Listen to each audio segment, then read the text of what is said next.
We are on scene tonight with the Milwaukee Police Department, showing the dangers that officers face every day, including at the police station. A guy walked into the lobby of a police precinct where an officer met him at the desk. The man asked the officer about a case. The officer said he couldn't provide any information since the investigation was still open. Good.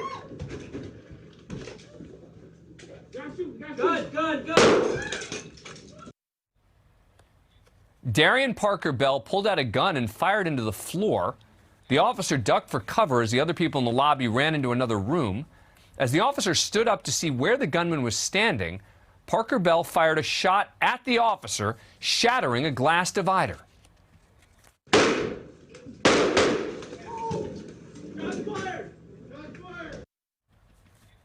The suspect fired a third shot, and an officer shot back. During this ordeal, there were other officers and civilian members of the police department working behind the desk in the suspect's line of fire.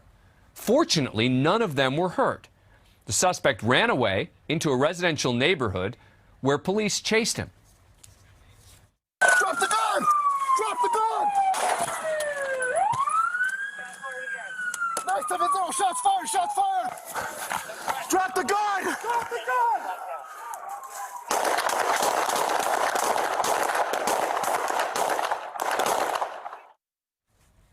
The suspect shot at police as they pulled up, then kept running. Officers found the gunman behind a home.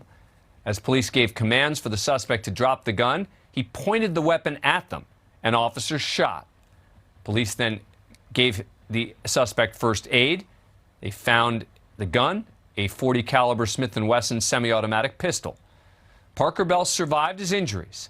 He was charged with multiple felonies, including attempted first-degree intentional homicide and 7 counts of recklessly endangering safety with a dangerous weapon. He is due back in court in May. After this incident, the Milwaukee Police Department has been beefing up security at its precincts, including the installation of bulletproof glass at counters and more surveillance cameras. The department is also thinking about installing metal detectors at all doors. Joining me again, Sean Stix Larkin, retired Tulsa police lieutenant. All right, Stix, before we start talking about specifically about the video, do you think that police stations need that kind of enhanced security? Unfortunately, I do. My own police department in Tulsa several years ago, we received a federal grant from the Homeland Security so that we could put fencing around our police precincts so that we could put up barriers between ourselves and the public. And, it's something unfortunate that we have to do because we would typically like that type of face-to-face engagement. These things have happened numerous times across the country. Just last week, an incident happened in San Diego where a gentleman walked in and used the call box to get an officer to come out and assist him, and then he pulled a gun on an officer there. There's several other incidents that have happened in the past year across the country, everywhere from Boston to Texas and to California. Now, the suspect fired into the floor, then shot at the officer behind the desk. Let's see that again. Good.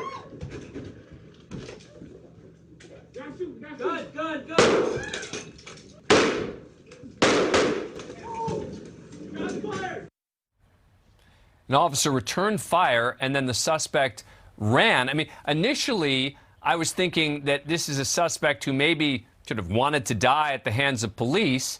But then the question is, why did he run? And that's exactly it. What was his intention when he walked in there?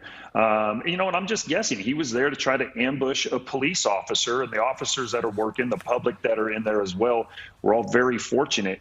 The glass partition that shot there, I'm just making an assumption, but I guess that thing was only put up because of COVID protocols. Sometime over the last 2 years, it's clearly not a ballistic type of glass. Now, the police then chase the guy into the neighborhood.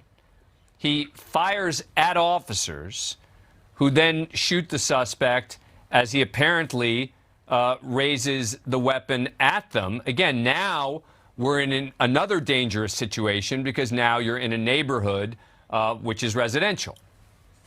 Yeah, exactly. I mean, this suspect, he put numerous lives, in jeopardy of being injured. Obviously, they're in the police station and then going out into the neighborhood. The officers are forced to use deadly force. He still chose to keep, that firearm on his person, point it back in the direction of officers, and they basically have no other choice but to stop him. It's kind of hard to believe that no one was injured here, right? Yeah, I mean, other than the suspect that obviously created this whole situation, very, very fortunate, especially for, the officers that are basically ambushed. This officer we see right there at the desk, being shot at where you're behind the desk in a police station. That's just not something that you would expect as an officer working the desk, to happen. Very, very fortunate. I'm glad we never saw this on our old show of Live PD. We saw a lot of crazy things happen on that show, but we never saw, well, hello. Look who is in the background of Sean Sticks Larkin's video. If you are a Live PD fan, you are going to say, who is the slightly less good-looking guy behind Sticks? Still incredibly handsome, but slightly less good-looking, but still incredibly. Yes, Matt Eisman, the former host of Live Rescue. They're in the house at Sticks' home. How about that? Well, it's great to be here, and it's great to continue the campaign to get Live PD back on the air.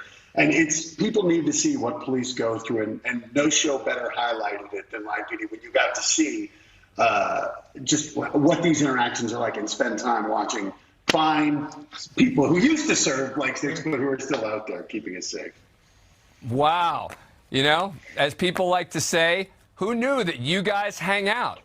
That's great. Dan, I've got an entire secret life, man. I try to keep it just low profile. You're part of it. Matt's part of it. There's a whole lot of other stuff that goes on we can't talk about on air, of course. Yeah, well, if you follow Sticks' Instagram, you wouldn't think that there's anything secret about Sticks' life. So, trust me, there is. Still got it. Sean Larkin, thank you. Matt Eisman, so good to see you. I hope to see you in person sometime soon. He did a great job with Live Rescue. For those of you who remember the Live PD days, and of course, everyone knows him from all the other American Ninja Warrior and all the other cool stuff Matt Eisman does.